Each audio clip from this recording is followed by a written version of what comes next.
Assalamualaikum warahmatullahi wabarakatuh. Halo pemirsa, apa kabar Anda hari ini? Mudah-mudahan selalu sehat, tetap semangat menjalani aktivitas sehari-hari. Senang sekali hari ini saya Nadana Syahya kembali hadir menjumpai Anda di dialog Menyongsong Indonesia Maju. Pemirsa, seperti yang kita ketahui nih, beberapa waktu terakhir ini kita merasakan kelangkaan bahan bakar minyak atau BBM yang terjadi khususnya di sejumlah wilayah di Sumatera Selatan. Antrian panjang di SPBU, naiknya angka ongkos transportasi tentunya dampaknya, kemudian juga dampaknya akan terganggunya aktivitas ekonomi bagi masyarakat di Sumatera Selatan menjadi pemandangan yang tidak terelakkan untuk kita semua.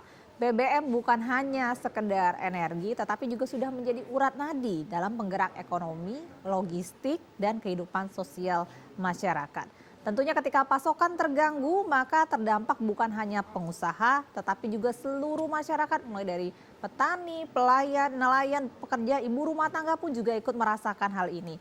Hal inilah yang akan kita bahas di dialog Menyongsong Indonesia Maju dengan tema kelangkaan BBM.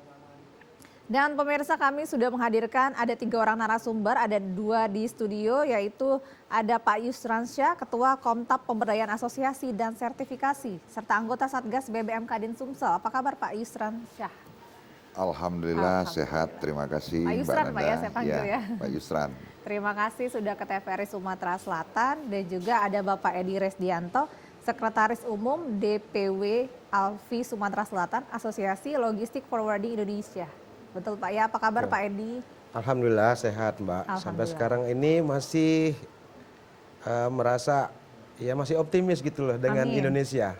Harus optimis ya Harus Pak ya. optimis. Dan sudah bergabung juga bersama kami secara virtual ada Ketua DPW Asperindo Sumatera Selatan, ada Pak Aris Jumadi SMM. Pak Aris, apa kabar Pak Aris? Baik. Sehat Pak ya? Oke. Ya, maaf, tadi saya di ruangan sepertinya banyak gangguan, jadi saya di atas mobil. Bersama kami secara virtual ada Ketua DPW Asperindo Sumatera Selatan, ada Pak Aris Jumadi. Baik, Pak Aris, nanti kita akan ngobrol-ngobrol, namun saya ke Pak Edi dulu nih yang ada di studio. Bagaimana nih Pak Edi, kalau kata Pak Edi mengawali kalimat ini masih tetap optimis gitu ya Pak ya. Gambaran real kelangkaan BBM yang terjadi, bagaimana dampaknya terhadap aktivitas logistik dan juga distribusi barang Bapak nih dan anggota asosiasi lainnya Pak? Baik Mbak, selamat sore semuanya para pemirsa dan studio. Bahwa kelangkaan BBM solar khususnya sebagai bahan bakar untuk kendaraan niaga itu sebenarnya udah hampir terjadi setiap tahun. Utamanya di semester keempat gitu ya, atau di kuartal terakhir, maksudnya di kuartal keempat gitu Pak ya. Di ujung-ujung tahun tuh selalu terjadi kelangkaan gitu. Tapi yang lebih parah ini saat ini, saya merasakannya seperti itu. Dari tahun-tahun sebelumnya? Dari tahun-tahunnya ini yang lebih parah gitu loh. Karena apa gitu ya, antrian panjang tidak terlalu di tahun-tahun sebelumnya, tapi sekarang ini sudah terlalu panjang. Bahkan dengan pengalihan jam pengisian solar tadi dari pagi menjadi malam hari, itu hanya menciptakan kemacetan yang diundur gitu, ditunda kemacetannya, bahwa justru lebih panjang lagi gitu loh yang terjadi. Dan keluhan dari teman-teman dari supir bahwa antrian itu Mbak dari pukul 10 yang diperkenankan, pengisiannya dari pukul 10 malam sampai jam 4 pagi. Padahal mobil-mobil itu sudah mengantri mungkin dari jam 4 sore sudah mulai antri. Ketika jam yang diperkenankan sesuai dengan surat edaran gubernur tersebut yang diberlakukan per tanggal 17 November, itu justru antriannya lebih panjang lagi. Dan yang lebih mirisnya lagi, bahkan ada beberapa tuh nggak kebagian gitu loh. Jadi sebenarnya ini solarnya yang cukup atau jamnya yang nggak cukup gitu loh. Dua-duanya? Jujur saja kita bicara gitu. Apakah memang benar-benar solarnya cukup? Kalau cukup nggak mungkin ada antrian segitu panjangnya begitu loh. Apalagi ada beberapa SPBU berdasarkan surat edaran tersebut tidak diperkenankan lagi mengisi bahan bakar solar. 2 di Jalan Demang Labar Daun, 1 di Jalan Ahmad Yani Pelaju, dan 1 lagi di Kenten Sako. Artinya alokasi 4 SPBU tersebut alokasi solar itu kan sebenarnya bisa dialihkan ke SPBU lain gitu loh. Tapi kenyataannya antrian tetap mengular.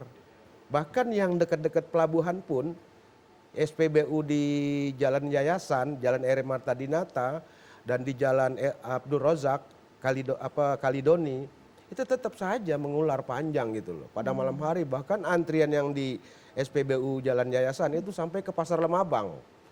Segitu panjangnya. Iya. Dan antrian BBM solar yang di Jalan Kalidoni itu sampai ke Simpang Pusri. Apakah ini satu solusi? Kenyataan di lapangan seperti itu. Ini menambah beban kami, Bu, sebagai pengusaha, bahwa kami harus mengantri hanya untuk mengirim barang 2 hari sekali. Biasanya itu sebelum-sebelumnya minimal 1 hari sekali kita kirim. Oke. Sekarang jadi 2 hari sekali. Bahkan ada yang 3 hari karena nggak dapat antrian solar tadi. Itulah salah satu kenyataan di lapangan. Saya menghimbau kepada pemberi kebijakan ini untuk turun langsung ke lapangan. Jangan hanya berdasarkan laporan dari orang-orang atau kru-kru di bawah itu. Turun langsung ke lapangan. Oke. Demikian. Oke, baik. Sebelum saya ke Pak Yusran ini sebagai Satgas juga dari Kadin, mungkin saya ke Pak Aris juga ya selaku Pak Asosiasi. Dari Pak Aris, dari Asperindo sendiri gimana nih Pak dampaknya kelangkaan BBM ini terhadap logistik dan juga pengiriman serta kurir-kurir di lapangan, gimana nih Pak Aris? Ya, saya dari Asosiasi Pengiriman Ekspres Pos dan Logistik Indonesia Sumatera Selatan, kami memang merasakan bahwa hampir setiap tahun itu di ujung-ujung tahun selalu Pertamina mengecilkan keran distribusi biosolar ini. Dan ini sama saja dengan Pertamina, baik itu apakah itu BP Migas atau Pertamina sebagai perwakilan pemerintah, ya itu sama saja dengan menghambat laju pertumbuhan, ya khususnya kami di industri logistik yang memang setiap hari itu harus mengejar lead time, harus mengejar waktu pengiriman. Ya, kalau 1 hari saja terlambat, kadang kita sudah dikomplain masyarakat, ya, baik itu masyarakat industri ataupun masyarakat yang perorangan. Nah, kalau itu tidak bisa diatasi, ini khawatir terjadinya ekonomi biaya tinggi. Nah, karena apa? Kita pasti mengambil alternatif-alternatif yang berujung kepada persaingan usaha yang tidak baik, ya. Nah, seperti misalnya di jalan ada yang mungkin diberikan jalan-jalan khusus untuk mendapatkan BBM dan lain sebagainya. Nah, kami sendiri dengan adanya SK Gubernur saat ini, saya melihat ini justru menimbulkan kesemrautan baru, ya. Padahal niatnya pemerintah Provinsi Sumatera Selatan mungkin bagus, bagaimana supaya di Sumsel itu nggak kelihatan orang antri, ya. Bagaimana supaya masyarakat itu yang lain tidak terganggu dengan adanya mobil antrian panjang. Tapi yang terjadi sekarang pengantrian yang cukup panjang di jalan lintas, karena SPBU jalan lintas memang dibuka sepanjang hari selagi stok masih ada. Stoknya tersedotlah oleh yang biasanya dipakai, yang biasanya mengisi di SPBU tengah kota, tapi mereka sekarang beralih ke lintas sehingga antriannya cukup panjang di lintas, ya. SPBU lintas itu mulai dari yang ada di Citra Grand City, terus di Polygon, terus di sepanjang Soekarno-Hatta dan dekat CGC, ya. Nah, itu yang Palembang punya. Yang itu hampir setiap hari kami khususnya yang biasa main lintas, ya, itu terganggu dengan adanya beberapa mobil yang biasanya main di dalam kota seperti anggotanya Pak Risdianto, ya, itu main di kota, itu ngambil yang biasanya kami di sini. Akhirnya kita numpuk di sana.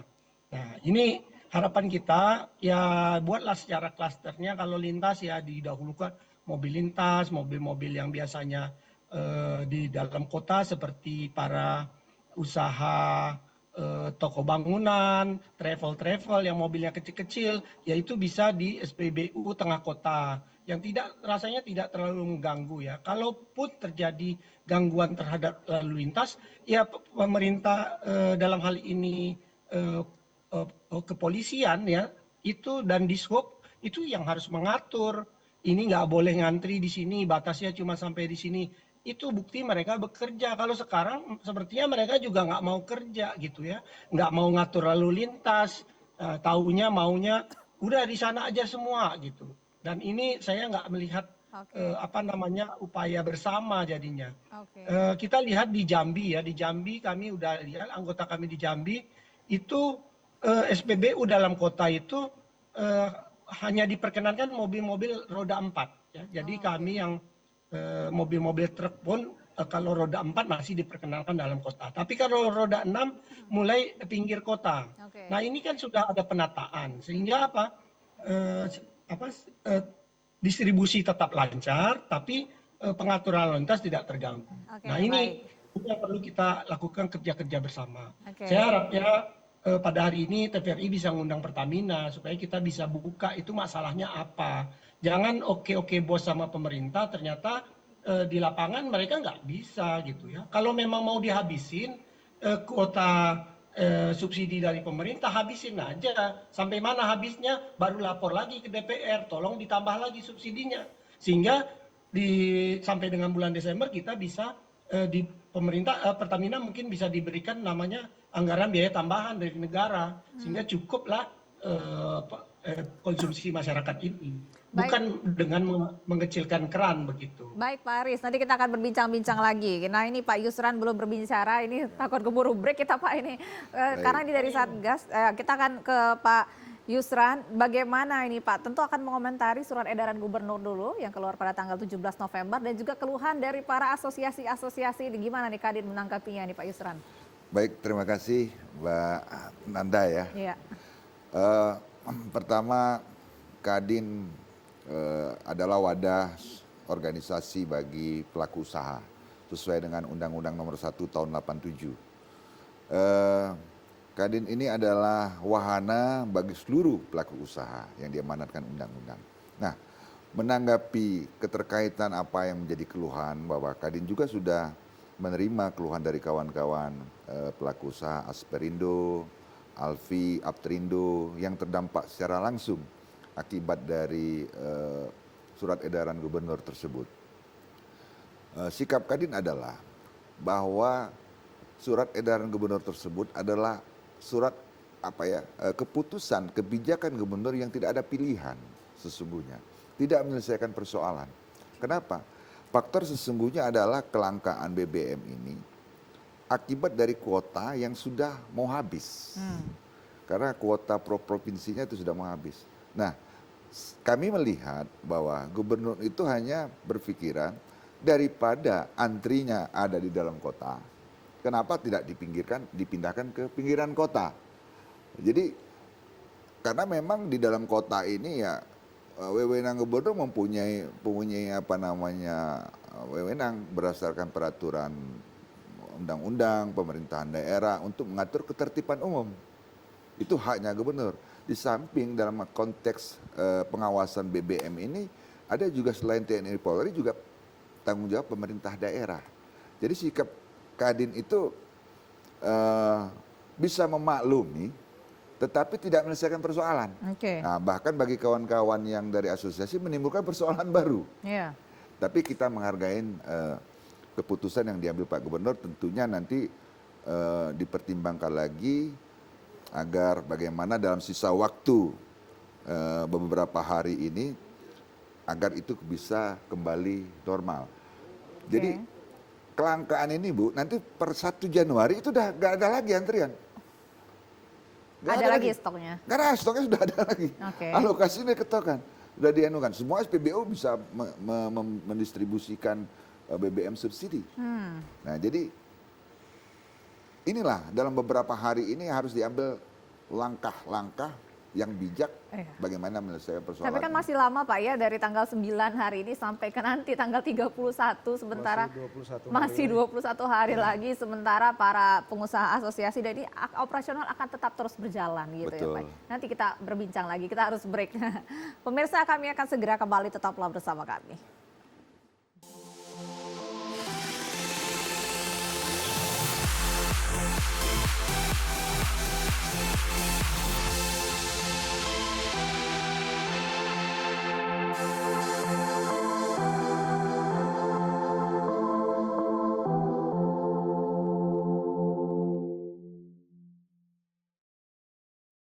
Terima kasih pemirsa, Anda masih bersama kami di Menyongsong Indonesia Maju.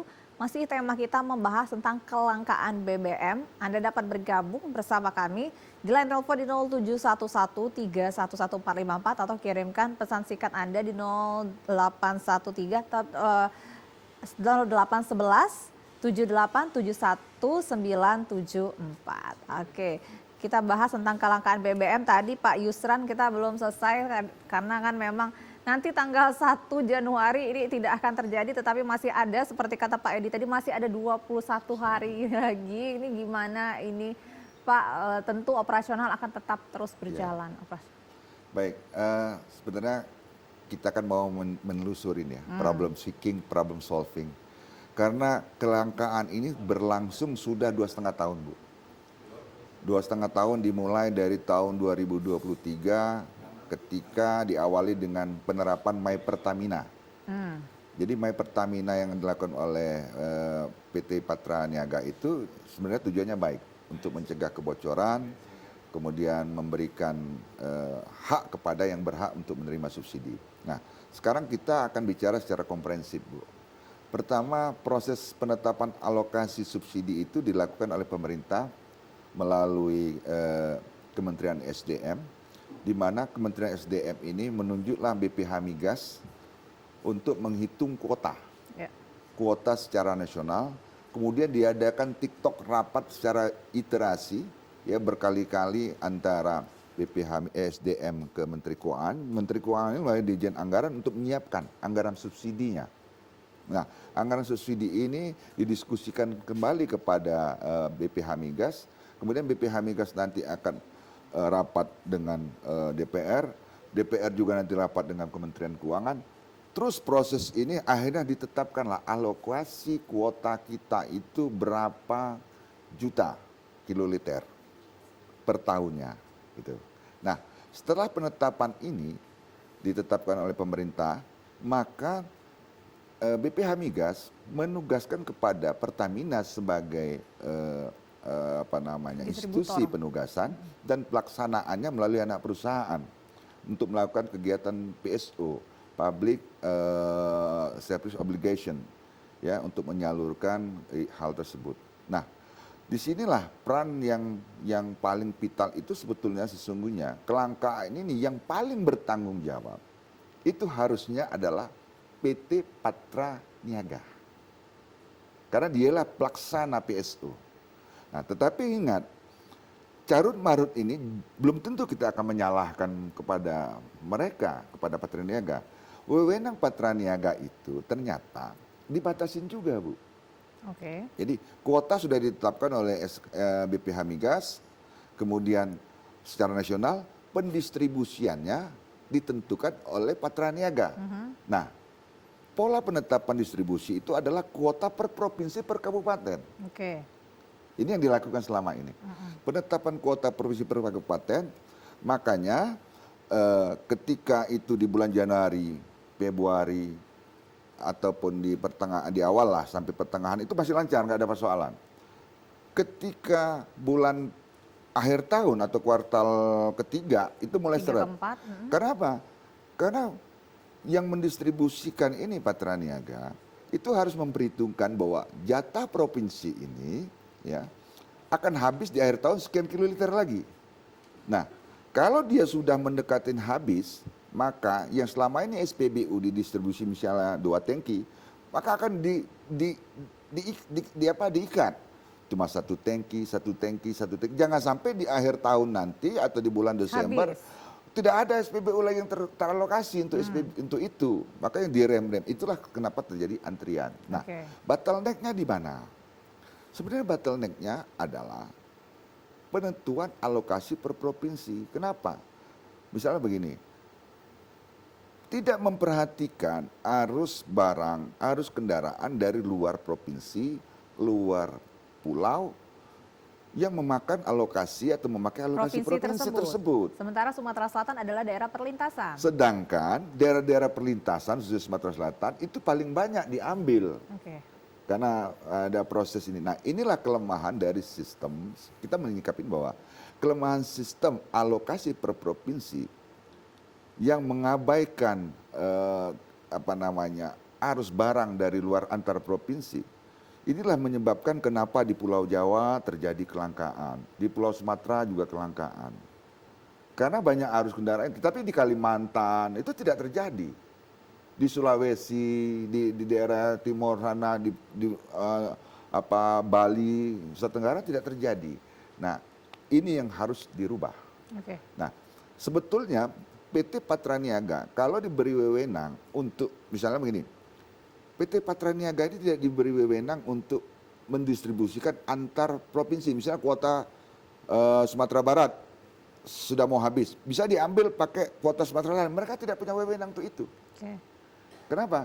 Karena disesuaikan dengan aturannya, regulasinya, keputusan yang diatur, bahwa mereka hanya boleh mengalokasikan antar kabupaten saja, satu provinsi. Misalnya Sumsel, kuotanya 1 juta. Nah, dia bisa distribusikan untuk Palembang sekian, untuk ini sekian. Tetapi tidak bisa mengambil alokasi itu. Nah, inilah penyebab utama sistem yang dibangun oleh pemerintah dalam hal ini, alokasi per provinsi itulah menjadi penyebabnya. Oke. Oke. Oke, ya, jadi bisa jelaskan bahwa kenapa setiap akhir tahun itu nanti udah mau habis karena memang diikat itu kan sama ini. Seperti Baik, itu. seperti kata Pak Edi tadi ya, beginilah yang namanya pemangku atau pembuat kebijakan ya, seperti yang Pak Yusran katakan tadi gitu ya. Tapi kan orang lapangan ya Pak Edi. Pak Edi katanya ada data Pak ya. Gimana nih Pak? Data apa nih Pak yang mau dikeluarkan ini Pak terkait soal BBM langka ini? Iya Mbak, jadi saya hampir setiap hari beraktivitas di pelabuhan. Karena memang bisnis kita itu angkutan barang dari dan ke pelabuhan. Baik itu barang impor, barang ekspor juga melalui pelabuhan Bom Baru Palembang sini. Suka tidak suka pelabuhan yang ada di Sumsel yang internasional ya di Bom Baru. Ya. Yang saat ini akses jalannya sudah banyak menyempit karena ada pertumbuhan usaha-usaha di sekitarnya itu, sampai pun di pasar, di situ ada pasar Lemabang yang menyempitkan jalan itu kan. Jadi bahwa memang dari dulu juga sudah di situ pelabuhannya. Kita sementara mau bercita-cita mau punya pelabuhan samudra mungkin masih jauh gitu ya. Sementara kita jalan yang ada di Bom Baru ini Mbak. Jadi di Bom Baru itu, di pelabuhan ini kita punya data bahwa rata-rata per bulan itu kita keluar masuk pelabuhan itu yang kontainer itu 10.200 kontainer per bulan keluar masuk itu ya. Untuk yang non kontainer per bulan itu rata-rata 128.000 ton. Jadi kalau kita konversikan ke truk 20 ton satu truknya itu, jadi sekitar 215 truk satu hari di pelabuhan yang konvensional, dermaga konvensional. 215 truk yang di konvensional, sementara yang di kontainer ini satu hari itu 340 truk keluar masuk. Total per hari itu rata-rata selama tahun 2025 ini itu 550 truk per hari yang beroperasi keluar dan masuk pelabuhan Bom Baru. Ya. Kalau kita konversikan bahwa satu truk itu butuh 200 liter per hari, artinya kebutuhan truk logistik untuk pelabuhan Bom Baru itu per hari 111.000 liter atau 111 kiloliter per hari. Apakah data ini sudah termasuk di dalam alokasi yang dibuat oleh BPH Migas ataupun Pertamina? Apakah angka ini sudah termasuk di dalamnya? Seperti itu. Kalau memang itu sudah termasuk, nggak ada lagi cerita langka, gitu. SPBU di sepanjang jalan yang dari dan ke pelabuhan itu ada di Jalan Yayasan, ada di Jalan Air Marta Dinata, Jalan Abdul Rozak, kemudian Jalan Mangkunegara, sampai Jalan Nurdin Panji. 4 SPBU itu kalau memang diisi semua cukup, nggak ada antrian. Baru untuk untuk Bapak ya, belum lagi untuk Belum kendaraan untuk yang pribadi, lain. untuk logistik, Pak Asprin. Logistik, Dari Pak ini, kemudian pusri kita belum hitung itu. Ya, oke. Kebutuhan pusri, berapa produksi pusri sehari yang harus didistribusikan. Itu baru saya bicara dari segi di pelabuhan saja, Mbak. Jadi kami sangat berharap bahwa kebijakan pemerintah ini transparan lah. Dengan sebentar Pak, saya potong. Dengan kondisi seperti ini, apakah ini akan dengan kondisi kelangkaan BBM, apakah ini operasional akan sama seperti ini 550 Pasti. kendaraan tetap? Tetap, akan tetapi lead time-nya itu berubah gitu loh. Jadi seharusnya 555 truk itu berjalan per hari, artinya mundur sehari gitu. Oh loh. iya. Mundur sehari gitu kan, jadi separuhnya gitu, mungkin bisa sepertiganya lagi. Berapa kelambatan ekonomi yang ditimbulkannya dari kelambatan logistik kami Besar itu? sekali itu, Pak. Oke. Betul. Itu fakta. Seperti itu, Mbak. Kenapa Pak? Saya mau nanggapin pertanyaan Pak Risdianto tadi. Apakah Pertamina atau BPH Migas sudah menghitung semua Nanti yang dijawabnya harus data break dulu. Oh, boleh. Oke, biar penasaran. Pemirsa, kami akan segera kembali, tetaplah bersama kami.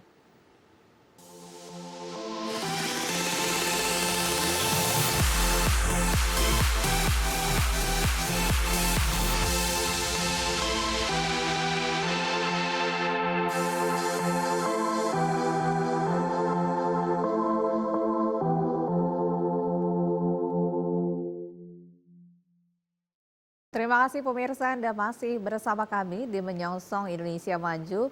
Masih membahas tentang kelangkaan BBM. Anda dapat bergabung bersama kami 0711311454 atau kirimkan pesan singkat ke nomor telepon yang tertera di layar kaca Anda. Pak Aris sebentar ya Pak ya, kayaknya masih semangat ini di studio ngobrol, nanti saya akan ke Pak Aris, tapi karena Pak Yusran tadi ingin memotong, saya mau menjawab gitu ya. Silakan Pak Yusran, gimana nih yang Pak Edi tadi tanyakan? Jadi pertanyaan Pak Edi tadi, apakah selama ini BPH Migas sudah menghitung kebutuhan dari pelaku usaha seperti truknya Pak Arisdianto tadi? Sudah.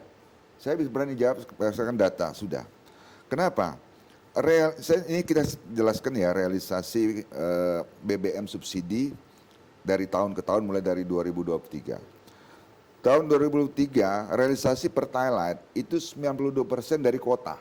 Artinya ada stok sisa Ada kan? lebih ya, oke. Nah, untuk realisasi biosolar 103, berarti kan ada yang kurang. Kemudian 2024 realisasi Pertalite 94%, berarti masih ada lebih. Kemudian realisasi biosolarnya 87% dari kuota. Banyak sekali nih Pak. Ya, artinya ada sisa kuota.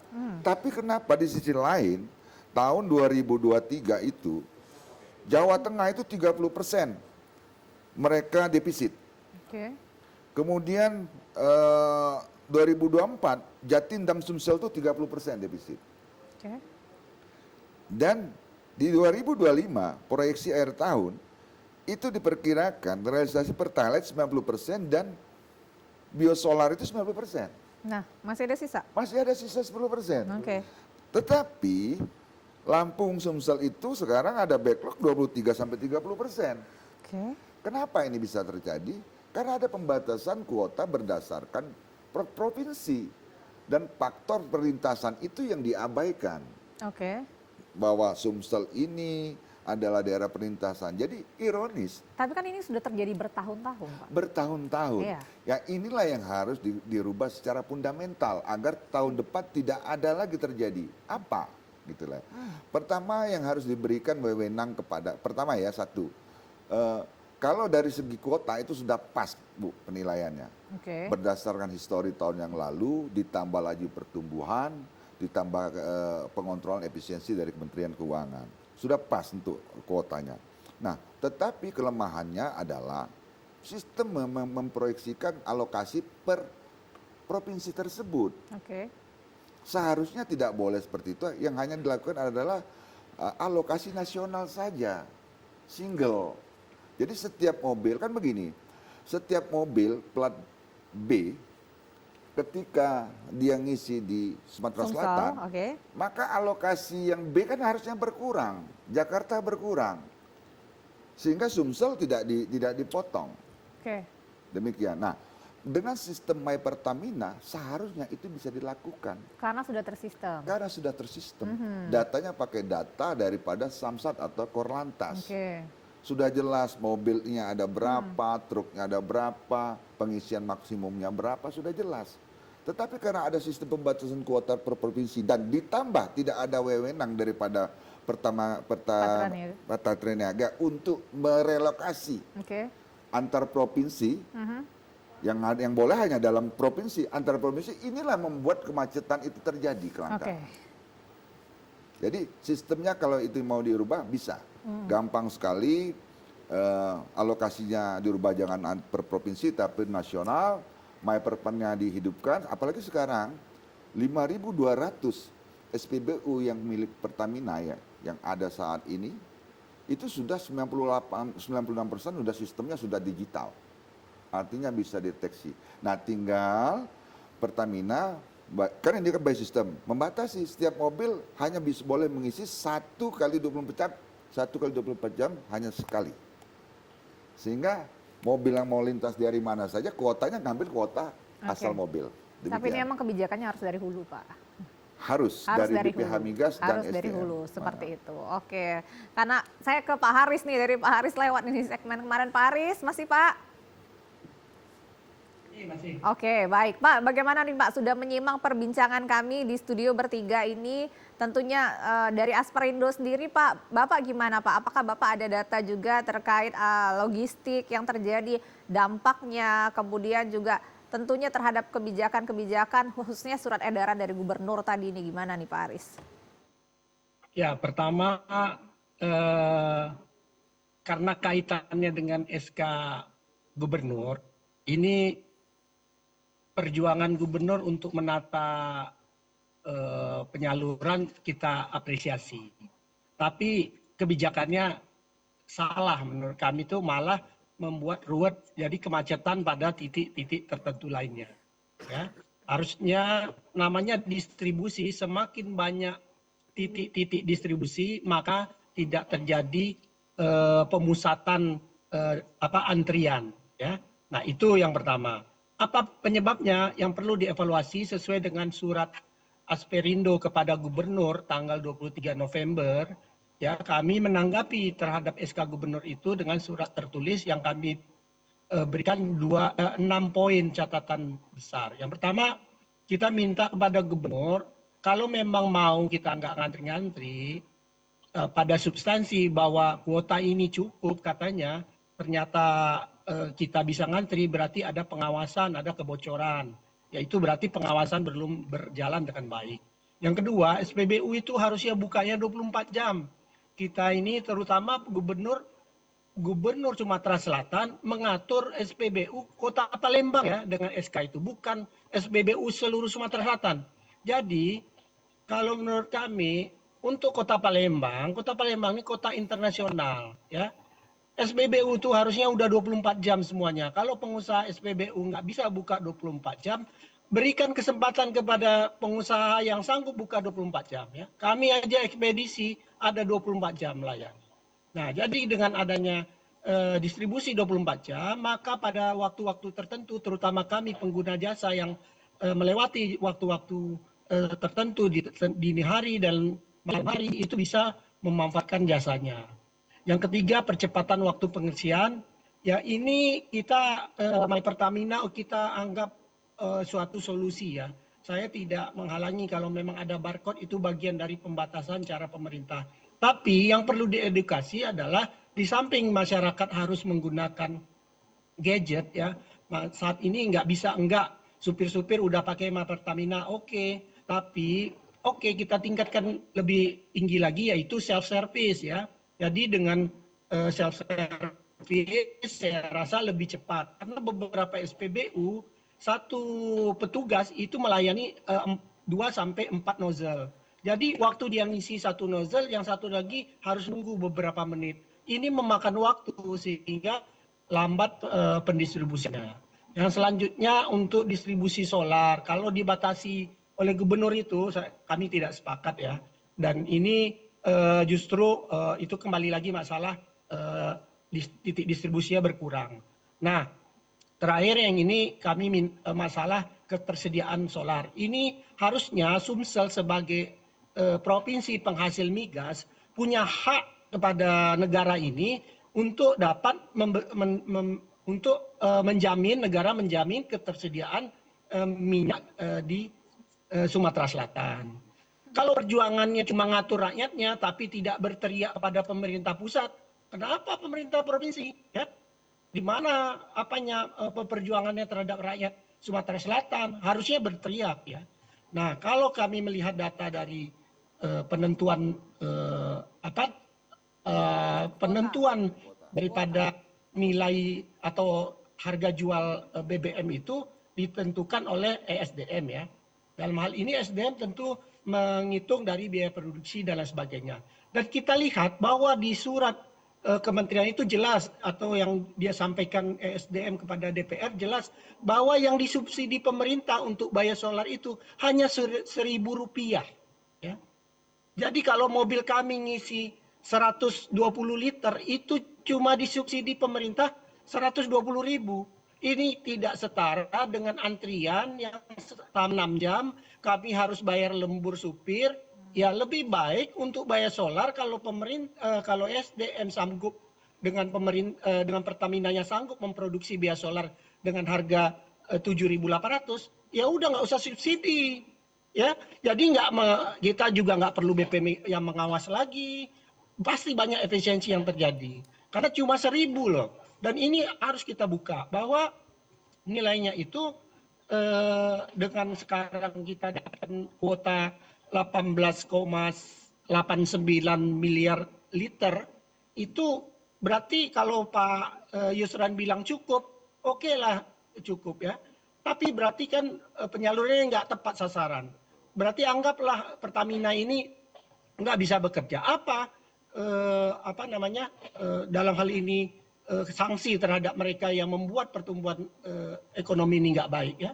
Dan kami sarankan subsidi yang 1.000 itu lebih baik dihapuskan saja. Ini akan lebih realistis dan kami bisa menyesuaikan harga jasa terhadap masyarakat tentunya. Dan ini tidak signifikan menurut saya dibanding dengan kita harus mengantri. Karena dengan kejadian yang berulang-ulang pasti pengusaha sudah memasukkan faktor pengantrian ini sebagai faktor biaya juga. Dan ujung-ujungnya tetap bebannya kepada masyarakat gitu ya. Nah, jadi pada kesempatan ini kami berharap kepada pemerintah Sumatera Selatan, perjuangan kita rakyat Sumsel adalah minta supaya pemerintah pusat menjamin rakyat Sumsel ini nggak ada antri-antri migas. Karena kita adalah provinsi penghasil migas. Nah ini harusnya perjuangannya seperti itu. Kalau perlu didorong. Kemarin anggota Pak Edi, ya beberapa supir kita udah demo ya. Ini bukti berapa biayanya. Mereka pasti rugi kan. Karena supir nggak mungkin kita kasih lebih lagi karena memang mobil kita nggak bergerak dan lain sebagainya. Nah, ini harapan kami terhadap mungkin kalau memang dunia usaha dalam ini Pak Yusran kita memang akan memberikan masukan ke pemerintah. Ya saya pikir nggak usah basa-basi Pak, kita langsung aja todong-todongan aja supaya dunia usaha ini berkembang. Karena yang bergerak di lapangan ini kan kita ini nyari duit untuk negara, nyarikan pajak untuk negara. Jadi negaranya harus mensupport kita gitu. Tapi kalau kita masih bilang ini kebijakan udah bagus, ternyata keadaan di lapangan nggak bagus. Ya ngapain gitu Pak? Ya jadi kita nggak perlu buat happy, tapi pada kenyataannya kita tidak bisa memperjuangkan hak dunia usaha begitu. Dan kita harus berada di front daripada dunia usaha, bukan di pemerintah dalam hal ini. Jadi antara pemerintah dan dunia usaha ini harus sinergi tentunya begitu. Mungkin Ya. demikian kalau dari saya, Pak. Baik, terima kasih Pak Haris. Ini Pak Edi dari tadi mengangguk sepakat gitu ya. Kalau Pak Yusran pengen jawab nih, tapi kita harus break lagi nih Pak. Biar penasaran pemirsanya, kami akan segera kembali. Tetaplah bersama kami.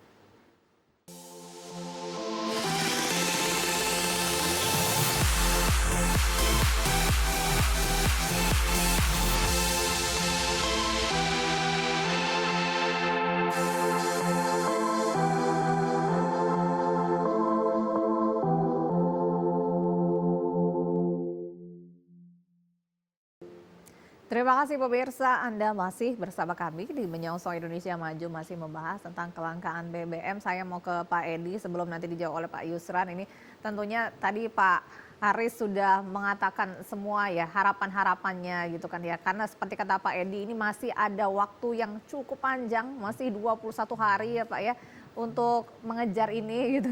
Gimana nih Pak harapan dan keinginan tentunya dari Alfi sendiri nih Pak? Baik Mbak, prediksi Pak Yus tanggal 1 Januari itu sudah tersedia, saya tuh masih pesimis gitu ya. Pengalaman sebelum-sebelumnya ini ya? Pengalaman sebelum-sebelumnya masih slow gitu ya. Jadi menanggapi surat edaran dari Pak Gubernur tersebut tentang pengaturan pengisian bahan bakar biosolar tadi, bahwa sebenarnya kami dari 3 asosiasi sudah berkirim surat Mbak. Itu surat menanggapi terhadap pengaturan tersebut ya, surat edaran tersebut itu pada tanggal 24 November.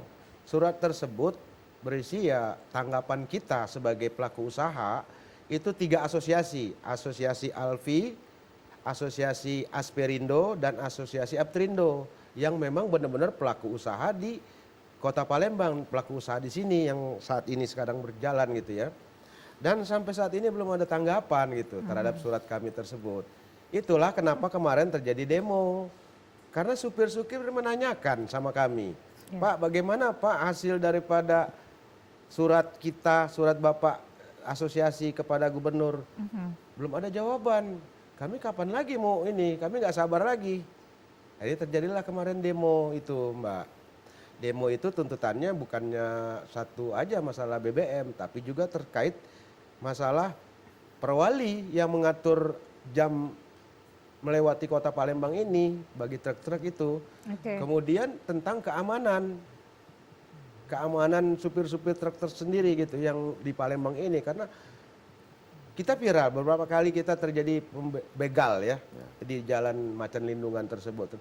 Ini kan malu kita Bu sebagai warga Palembang, kok sepertinya tidak ada tindakan pengamanan di situ gitu loh. Padahal kalau kita melihat di kota-kota lain seperti di Surabaya dan di Semarang, itu polisi, Pol PP dan polisi bekerja sama untuk mengatur segala kelancaran jalan-jalan di kota gitu ya. Seperti itu gitu. Dan saya nggak pernah ngelihat di Palembang sampai malam-malam seperti itu. Seperti itu Mbak. Jadi ya mohon dalam kesempatan ini kami sebagai pelaku usaha diajak bicara. Untuk kemudian memutuskan suatu kebijakan tuh agar tidak terjadi gejolak seperti itu. Harapan kami seperti itu. Terima kasih.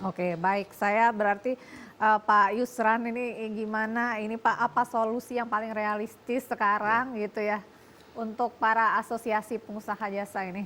Baik, kita kembalikan kepada regulasinya Bu tentunya. Kita tetap mainnya pada aturan koridor. Bahwa menghadapi kelangkaan di Kota Palembang ini sekarang tinggal pada keputusan gubernur dalam hal ini. Wewenang daripada Patra Niaga itu hanya bisa memindahkan alokasi antar kabupaten dalam satu provinsi.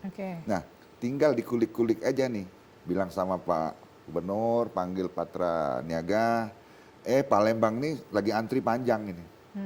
Bisa nggak dikulik-kulik dari kabupaten lain gitu. Ambil alokasinya, distribusikan ke Palembang seperti permintaan Pak Haris agar SPBU bisa 24 jam dengan alokasi yang seperti itu. Kalau ketersediaannya ada pasti di depot saat ini. Karena mereka wajib menyediakan 7 sampai 10 hari cadangan seperti itu.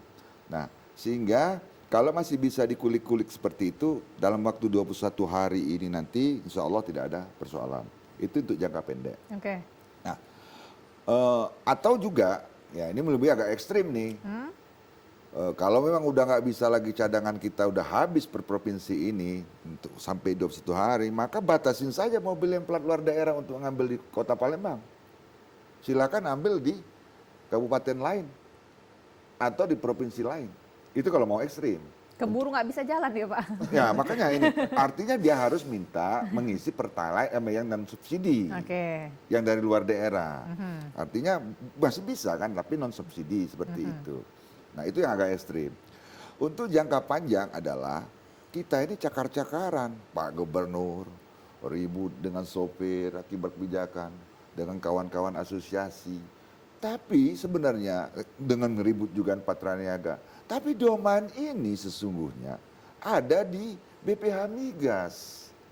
Nah makanya Pak Gubernur sebagai perpanjangan tangan pemerintah mewakili kita semua yang punya kemampuan dan punya wewenang agar menyampaikan ini untuk dirubah metodenya, tidak boleh lagi alokasi per provinsi tapi alokasi nasional, tapi nanti Kadin juga akan membantu. Karena kemarin pada Rapimnas kemarin di Jakarta tanggal 2 Desember kemarin, Pak Menteri Keuangan menyampaikan kepada kita apa sih bottleneck pelaku usaha yang bisa menghambat, dan ini akan kita sampaikan juga. Salah satu poin-poin yang bottleneck pendistribusian itu adalah tentang keputusan regulasi alokasi per provinsi. Inilah bottlenecknya sesungguhnya seperti itu. Jadi selain Pak Gubernur ya juga kita akan bergerak juga. Dari Kadin sendiri juga akan menyampaikan ini kepada Pak Gubernur juga Pak? Ada rencana kita akan menyampaikan kepada Pak Gubernur untuk audiensi dan juga akan kita bergerak melalui Kadin Pusat. Karena ini sifatnya nasional Bu, tidak bisa diputuskan oleh dari hulu ini Pak kebijakannya. Iya, karena dari pusat. Itu yang bisa kita lakukan. Oke, gimana Pak Edi? Saya berharap ya, apa yang dikatakan Pak Yus ini bisa terrealisasi gitu ya. Bahwa benar-benar tuh hanya 21 hari gitu ya. Amin. Janjinya ya. Harapannya seperti itu juga ya. Pak Aris, terima kasih juga Pak sudah bergabung. Pak Aris, masih ada yang harapan yang mau disampaikan Pak? Iya. Saya sebagai penutup saya ingin menyampaikan, pertama inilah pemerintah harus bekerja layaknya dunia usaha. Paling tidak aura dunia usaha itu harus ada di pemerintah. Karena apa? Setiap kebijakan yang dibuat oleh pemerintah itu terlalu panjang birokrasinya. Nanya sini, nanya sana, diskusi sini, rapat sana, rapat sini, tapi tidak ada yang bisa mengambil keputusan cepat, yang bisa menyelesaikan persoalan yang ada di tengah masyarakat secara langsung. Dan ini yang perlu, ya. Kalau memang itu kewenangannya di SDM, ya SDM harus punya ada otoritas seperti apa. BBM subsidi solar ini udah teriak-teriak nih di Sumsel, udah habis yang Sumsel punya disedot oleh plat yang lain, ya sudah yang solar yang di Sumsel dijual dengan non subsidi, berarti 7.800 udah bisa dijual oleh Pertamina. Karena subsidi yang ada yang diusulkan SDM ke DPR ada cuma Rp1.000. Jadi kalau 7.800 saya yakin itu truk semua nggak mau beli. Buktinya aja itu di eceran aja harga 10.000 aja dibeli karena nggak ada BBM. Apalagi kalau pemerintah di SPBU ada 7.800 pasti disedot. Dan kalau 7.800 non subsidi, Pertamina harusnya kan sudah ada itu di situ keuntungan. Tidak mungkin tidak ada. Berarti harusnya dia happy. Makanya kita bingung BUMN ini, ada BUMN yang menyuruh, dia menjual sesuatu tapi dia nyuruh konsumennya tidak belanja gitu.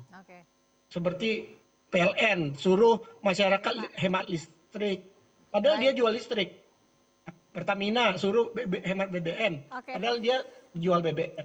Nah ini kita coba frame pemerintah, perbaiki lagi, zaman udah maju. Kita lihat negara-negara lain begitu cepat mengambil keputusan, bahkan keputusan untuk tidak merokok saja Presiden turun tangan beberapa negara. Ini kita enggak gitu. Baik Pak Aris. Baik, terima kasih banyak Pak Aris sudah bergabung. Pak Aris, selamat sore Pak. Assalamualaikum, sehat selalu. Terima kasih banyak. Pak Edi terima kasih juga. Pak Yusran juga Terima kasih, mudah-mudahan ya dari apa yang kita perbincangan berempat dan juga bersama dengan pemirsa TVRI Sumatera Selatan, harapannya kebijakan baik dari hulu sampai ke hilir itu bisa mengakomodir khususnya untuk masyarakat kita semua. Terima kasih Amin. Bapak-Bapak, sehat selalu. Pemirsa, inilah perbincangan kami. Mewakili kerabat kerja yang bertugas, saya Nada Nasyaya pamit undur diri. Terima kasih. Wassalamualaikum warahmatullahi wabarakatuh dan sampai jumpa. Waalaikumsalam warahmatullahi wabarakatuh. Iya, iya.